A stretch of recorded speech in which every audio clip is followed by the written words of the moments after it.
Fibromyalgie et température corporelle. Bonjour à tous, je suis Dr Jérôme et aujourd'hui nous allons parler d'un sujet important pour les personnes atteintes de fibromyalgie. Les difficultés à réguler leur température corporelle. Ne vous inquiétez pas, je vais expliquer cela de manière simple et compréhensible pour tout le monde, même sans connaissance médicale.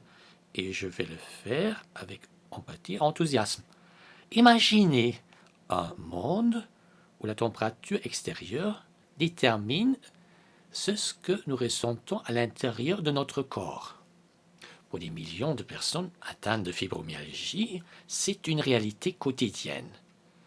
L'un des aspects déroutants de cette maladie est la difficulté à réguler la température corporelle et nous allons parler de cela aujourd'hui.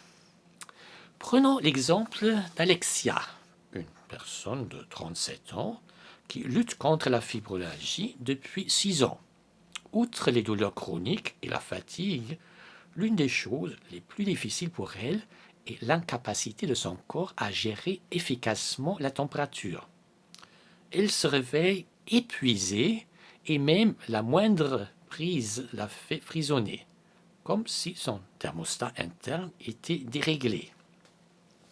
Au cours de la journée, Alexia peut passer brusquement de la chaleur à la froideur, indépendamment de la température ambiante.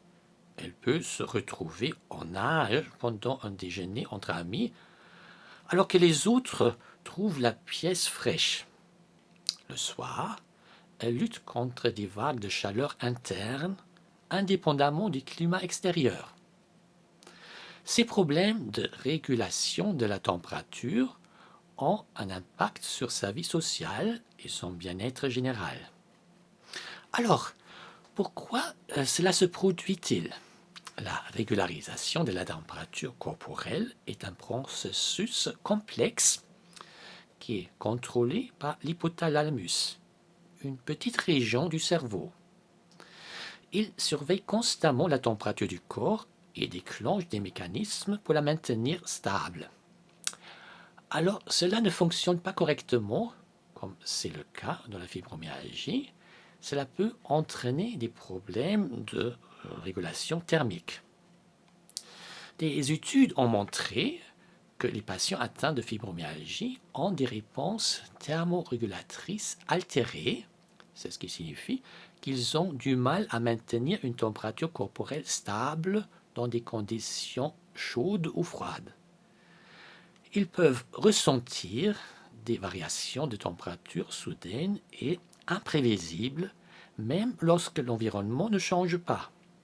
De plus, les patients atteints de fibromyalgie ont souvent des seuils de douleur plus bas et une sensibilité accrue aux changements de température.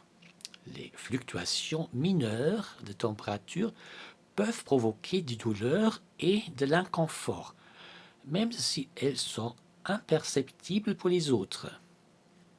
La dysrégulation de la température corporelle dans la fibromyalgie peut se manifester par une intolérance à la chaleur ou au froid, des sueurs nocturnes qui perturbent le sommeil, des frissons intenses et des variations soudaines et imprévisibles de la température corporelle. Pourquoi cela se produit-il dans la fibromyalgie? Il y a des indices qu'il y a des perturbations dans le système nerveux central, des déséquilibres de neurotransmetteurs comme la sérotonine et la noradrénaline, et des problèmes dans le système immunitaire peuvent contribuer à ces dysfonctionnements. Il est essentiel de comprendre ces problèmes de régulation thermique pour mieux les gérer. Si vous ou quelqu'un que vous connaissez souffrez ces symptômes, en plus de la fibromyalgie, je vous encourage à consulter un professionnel de la santé pour obtenir des conseils et des stratégies de gestion. Enfin, vous pouvez trouver davantage d'informations sur la fibromyalgie et d'autres aspects de cette maladie en consultant le site traitement-de-la-fibromyalgie.com. N'oubliez pas que vous n'êtes pas seul dans cette lutte contre la fibromyalgie et que des solutions existent pour améliorer votre qualité de vie. Merci de m'avoir écouté aujourd'hui. Prenez soin de vous.